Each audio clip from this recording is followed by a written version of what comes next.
তো এই সেই জায়গা যেখানে প্রত্যেক বছর এই টাইমে একজনের ডেড বডি পাওয়া যায়। তাই আমি শুভম আজকে চলে এসেছি এই জায়গাতে, এই জায়গার সত্যি আপনাদের সামনে তুলে ধরার জন্য। তাই এখনই কিন্তু আমার চ্যানেলটিকে লাইক সাবস্ক্রাইব করতে একদমই ভুলবেন না। দেখি কিরকম নিলি। নাও, তুমি নিজেই দেখে নাও। বাহ, বেশ ভালোই তো নিয়েছিস। তোমাকে তো বললামই ভালোই হয়েছে। চ ওদিকটায় চ তো। চলো নাও, আমি ধরছি।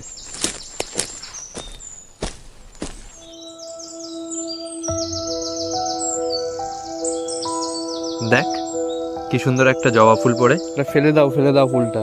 কেন? এখানে আশেপাশে কোথাও জবা ফুল গাছ দেখতে পাচ্ছ তুমি? আরে পাগল, হয়তো কোনো জায়গা থেকে উড়ে এসেছে। আরে তুমি জানো না, কালকে আমাবস্যা ছিল, অনেকে এসে কালা জাদু করে এইসব জায়গায় ফেলে যায়। ফেলে দাও এটা। তুইও পাগল, চল চল ওদিকে চল।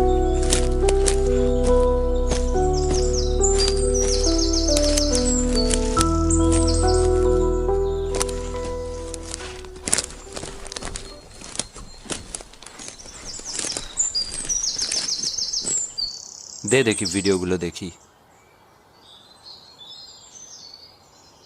আচ্ছা শুভম দা, তুমি ভূতে ভয় পাও? আরে পাগল, ভূত বলে কিছু হবে তবে তো ভয় পাবো নাকি? তোমার সে আমার দাঁড়ার কথা মনে আছে, মাসির ছেলে? কে ওই বেটা তান্ত্রিক? আরে অ্যাস্ট্রোলজার। ওই হলো আর কি, কি হয়েছে বল না। আজকে সকালবেলা আমার মাকে ফোন করেছিল। এবার ফোন করে বলেছে আমার নাকি বিপদ আছে। তো এবার মা আমাকে সকালে আসতে দিচ্ছিল না। এবার অনেক বলে ঠলে তারপরে তোমার সাথে বেরোলাম। এবার হয়তো কিছুদিন তোমার সাথে বেরোতে পারবো না আমি। কি রকম বিপদের কথা বলেছে তোকে? জানি না কেমন বিপদ আছে। ও এমন মাকে ফোন করে বলেছিল যে সামনে বিপদ আছে। আর আজকে এমনি গাটা আমার কেমন ছমছম করে উঠছে। আরে পাগল, ওইসব কোনো বিপদই তোর সামনে নেই। আর এই যে তোর আজকে গা ছমছম করছে বললি না, ওই ব্যাটা আগে থেকেই তোর মাথার মধ্যে ঢুকিয়ে দিয়েছে যে তোর সামনে বিপদ আছে। ওই কারণেই তোর গা ছমছম করছে, তোর ভয় লাগছে। আর এইসব ভূত টুত এইসব কিচ্ছু হয় না। হ্যাঁ, আমি এটা বিশ্বাস করি যে আত্মা হতে পারে। এবার শোন, এরকম কিছু জায়গায় তোর মতো কিছু মানুষ যারা লোকের এরকম কথা শুনে হয়তো একটু আধটু ভয় পেয়ে যায়, ব্যাস ওই জায়গাটাকে হাইলাইট করে দেয় ভূত আছে বলে, ভূত আছে। তারপর সেখানে আমি শুভম চলে আসি ভিডিও করতে। তো ওইসব মাথায় কিছু রাখবি না, চ বাকি কাজটা সেরে বাড়ির দিকে যাই।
শুভম,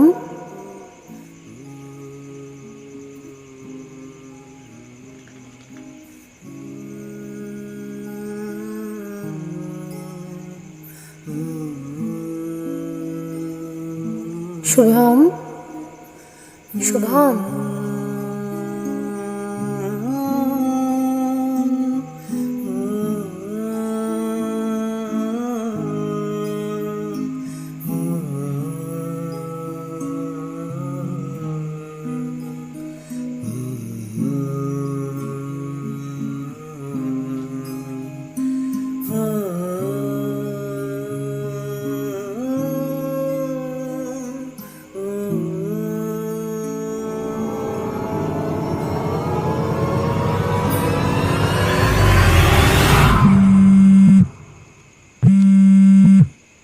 বুল্লি বুল্লি এত রাত্রেবেলা কল করছে কেন?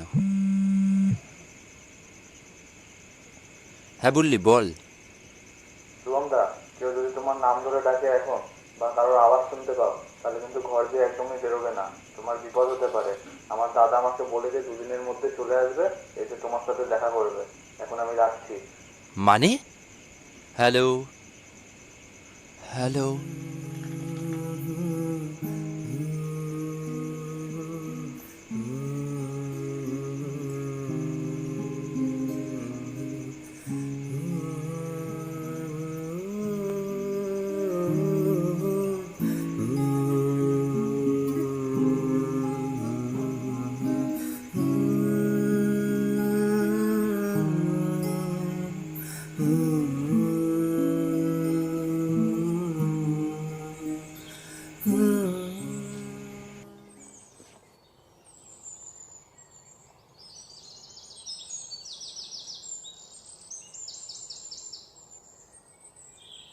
কি হয়েছে শুভমদা? শরীর ভালো আছে তো? তোমাকে কেমন অন্যমনস্ক লাগছে? রোজ রাতে নাম ধরে কেউ ডাকছে, তাই না? মানে? রোজ রাতে কেউ তোমার নাম ধরে ডাকছে, কিন্তু কে ডাকছে সেটা তুমি বুঝতে পারছো না। দেখো, তুমি কি কাজ করো সেটা আমি জানি, আর তুমি যে কাজই করো না কেন তারপর তোমার একটা বিশ্বাস থাকা উচিত। দেখো, বিজ্ঞান আমিও মানি, আবার আমি এটাও বিশ্বাস করি যে বিজ্ঞান যেখানে শেষ হয় সেখান থেকেই শুরু হয় অলৌকিক জগৎ। আরেকটা বিষয় হচ্ছে, তুমি আর বুল্লি যেখানেই যাও না কেন, বুল্লি আমাকে আগে থেকেই সেই জায়গার সম্বন্ধে কিছু ব্যাপার জানিয়ে রাখে। দেখো, এতে ওর কোনো দোষ নেই, ও আমাকে আগে থেকেই জানিয়ে রাখে, কারণ যাতে আমি ওই জায়গার সম্বন্ধে কিছু তথ্য তোমাদেরকে আগে থেকে দিয়ে রাখতে পারি, যাতে তোমরা সেফ থাকো। আর সত্যি কথা বলতে, এবার যে জায়গাটায় তোমরা গিয়েছিলে সেটা সত্যিই খারাপ। সেই জন্য আমি বুল্লিকে আগে থেকেই বলে রেখেছিলাম যাতে ও না যায়, কিন্তু যেহেতু ও তোমার কথা অমান্য করবে না, সেই জন্যই এক প্রকার আমার কথা অবাধ্য হয়েই তোমার সাথে চলে গিয়েছিল। আমি এক প্রকার বাধ্য হয়েই সেদিন বুল্লির মাকে ফোন করি এবং জানাই কোনো মতে যেন বাড়ি থেকে বুল্লিকে না ছাড়ে। আর আমি সেদিন রাতে বুল্লিকে ফোন করে জানাই যাতে তোমাকে জানাতে কোনো মতে বাড়ি থেকে না বেরো। কিন্তু কেন জানি না, আমি সেদিন বুল্লির সাথে কোনোভাবেই যোগাযোগ করে উঠতে পারছিলাম না। কিন্তু হয়তো আমি ঠিক সময়ে তোমাকে সাবধান করতে পেরেছিলাম, না হলে তোমার কোনো বিপদ হয়ে যেতে পারতো। ক্ষতি? কে ক্ষতি করতে চায় আমার? কে রোজ রাত্রেবেলা আমার নাম ধরে ডাকে? আর তার পাশাপাশি বেশ অদ্ভুত এক গুনগুনের আওয়াজও আমি শুনতে পাই। তুমি বিশ্বাস করো আর না করো, তুমি এক কালো জাদুর শিকার হয়েছো। এই কালো জাদু বছরের পর বছর চলে আসছে, কিন্তু এই কালো জাদু কে বা কারা বছরের পর বছর করে যাচ্ছে তা আমি ঠিক জানি না। কালো জাদু? হ্যাঁ, কালো জাদু। লিলি আমাকে বলেছিল তুমি ওখানে একটা জবা ফুল পেয়েছিলে এবং সেটা হাতেও তুলেছিলে। একটা ফুলের জন্য এত কিছু? একদমই তাই। তোমার ওই ফুলটা স্পর্শ করা উচিত হয়নি। 90 বছর ধরে একই জিনিস চলে আসছে। মাঘ মাসের অমাবস্যার পরে 1 সপ্তাহের মধ্যে কোনো একজনের মৃতদেহ ওখানে পাওয়া যাবেই। আমি যতদূর শুনেছি ওই ফুলের মধ্যে কেউ কালো জাদু করে রেখেছে, এবং তুমি যেই ওই ফুলটাকে স্পর্শ করেছো অমনি অশুভ শক্তি তোমার পিছু নিয়েছে। এবং আমি এটাও শুনেছি যারা ওখানে মারা গেছে মৃত্যুর কিছুদিন আগে তাদের নাম ধরে কেউ ডেকেছে এবং সেই গুনগুন আওয়াজ শুনতে পেয়েছে, যেটা তুমি শুনতে পাচ্ছ। আর এই গুনগুন আওয়াজটাই হচ্ছে একটা মরণ ফাঁদ, এবং এই গুনগুন আওয়াজের বশীভূত হয়ে যেই ঘর থেকে বের হবে অমনি তার মৃত্যু ঘটবে। তাহলে কি এর থেকে বাঁচার কোনো উপায় নেই? আমি যতদূর জানি এখনো অবধি এর থেকে কেউ বাঁচতে পারেনি, তবে একটা চেষ্টা করে দেখাই যেতে পারে, এবং তার জন্য তোমাকে আমায় সাহায্য করতে হবে। আমি? হ্যাঁ, তুমি আমাকে সাহায্য করতে পারো। এর থেকে বাঁচার একটা উপায় আছে ঠিকই, তোমাকে কিছু জিনিস ফেস করার জন্য মেন্টালি প্রিপেয়ার থাকতে হবে। আগামীকালই হলো শেষ দিন, এবং আগামীকাল সেই অশুভ শক্তি তোমাকে মেরে ফেলার জন্য যা কিছু করতে পারে, যা কিছু। যেমন ধরো, তোমার কাছের মানুষের গলা নকল করে ডাকতে পারে, তোমাকে ভয় দেখাতে পারে, কিন্তু যাই হোক না কেন ভোরের আলো না ফোটা পর্যন্ত তুমি কোনো মতে ঘর থেকে বের হবে না। যাই হয়ে যাক না কেন তুমি কোনো মতে ঘর থেকে বের হবে না। আর একটা জিনিস জানোই তো, তোমাকে বিশ্বাস রাখতে হবে। কথায় বলে বিশ্বাসে মিলায় বস্তু, তর্কে মধু।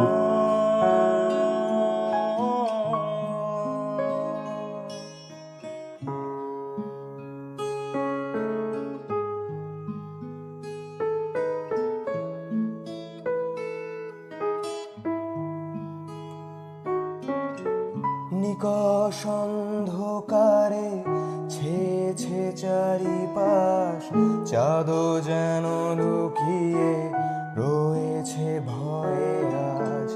দূর কোণে বাজে এক চাপা কোনো বিষাদ, ভৌতিক ছায়ারা জেগে উঠেছে আজ।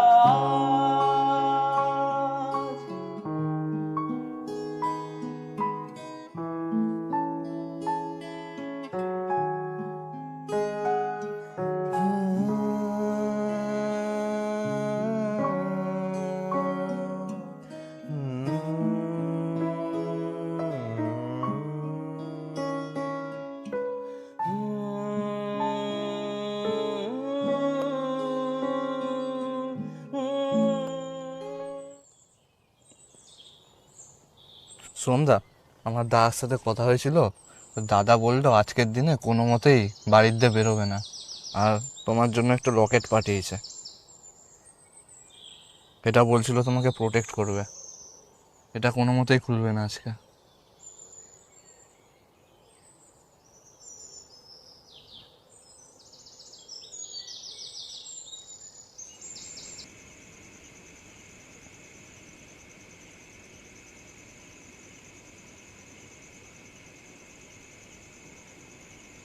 কি হয়েছে তোমার? বললি আমাকে, বলল রোজ রাতে নাকি তোমাকে কি ডাকছি, তোমার নাকি আজকেই শেষ দিন, ভূত প্রেত কি এসব? কে জানে সত্যি কি মিথ্যা কি, কিছুই বুঝতে পারছি না। এখন আসল সত্য তো কাল সকালেই বোঝা যাবে। দেখো, বললি আমাকে বলল সব, আজকে কিন্তু কোনোভাবেই তুমি বাড়ির বাইরে যাবে না, যাই হয়ে যাক না কেন তুমি কিন্তু বাড়ির থেকে বেরোবে না।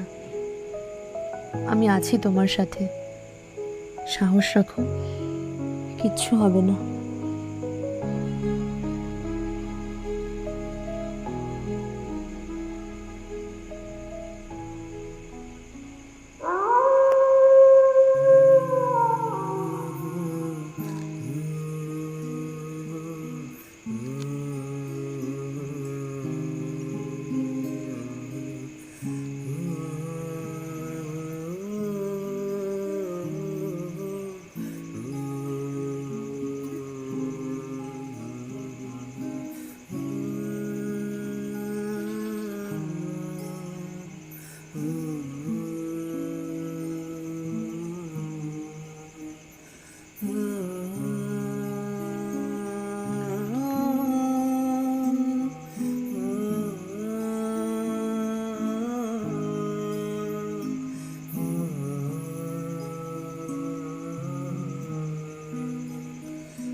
ওফো, কারেন্টটাকেও এখনই যেতে হলো।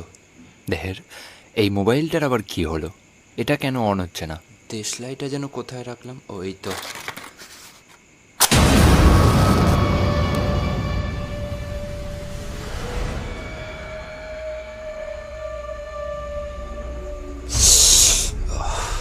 মৌ, তুমি এখানে কি করছো? মৌ,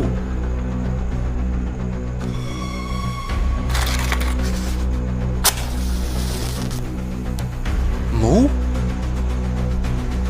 কই গেলে তুমি? মৌ,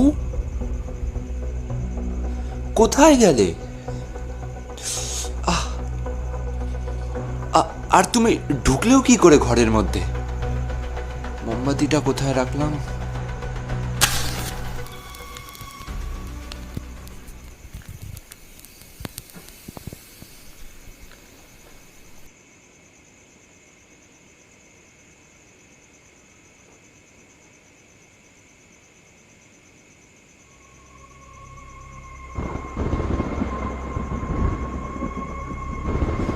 মৌ, কোথায় গেলে তুমি?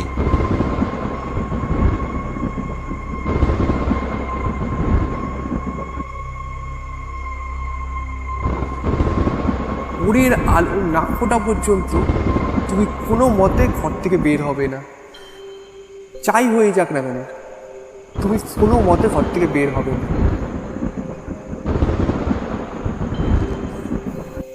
শুভ, মৌ, শুভ, দরজাটা খোলো। শুভ, শুভ, দরজাটা খোলো। তুমি? শুভ,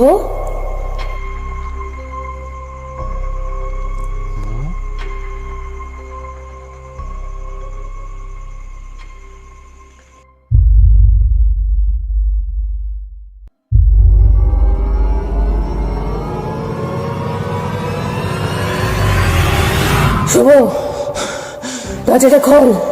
শুভ, দরজাটা খোল। শুভ, দরজা খোল। দরজা খোল শুভ। শুভ, দরজা খোল।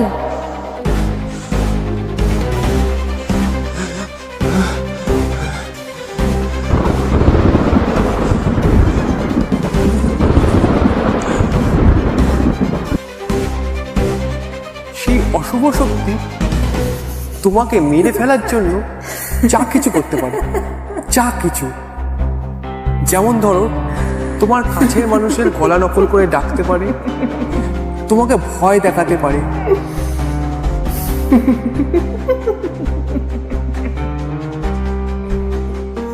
শুভ, বাঁচাও আমাকে। শুভ, শুভ আমাকে মেরে ফেলছে।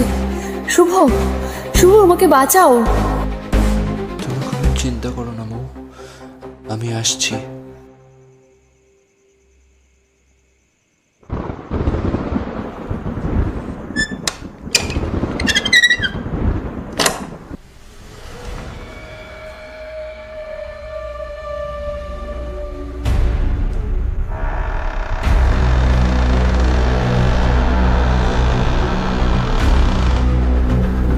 মৌ,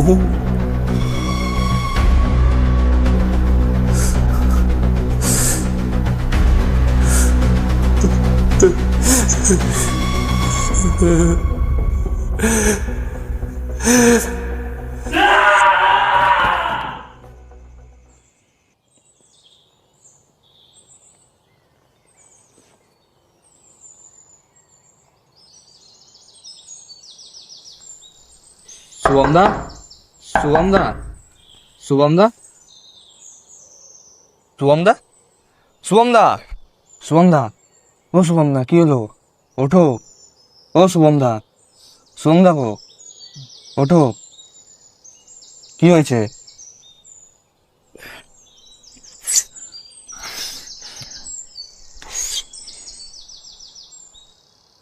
বসো শুভম দা, এখানে হেলান দিয়ে।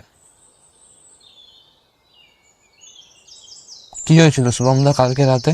তুমি এভাবে নিচে পড়েছিলে?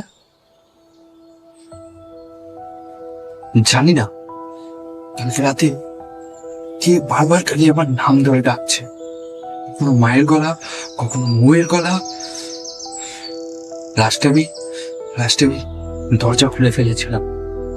তারপরে কার একটা বিভৎস মুখ আমি জীবনে দেখিনি, সেই দেখে হয়তো আমি অজ্ঞান হয়ে গেছিলাম। দাদার সাথে আমার ফোনে কথা হয়েছিল, দাদা বললে এখন ভয়ের কিছু নেই, আর হয়তো তোমার নাম ধরে কেউ ডাকবে না। তাই যেন হয় রে।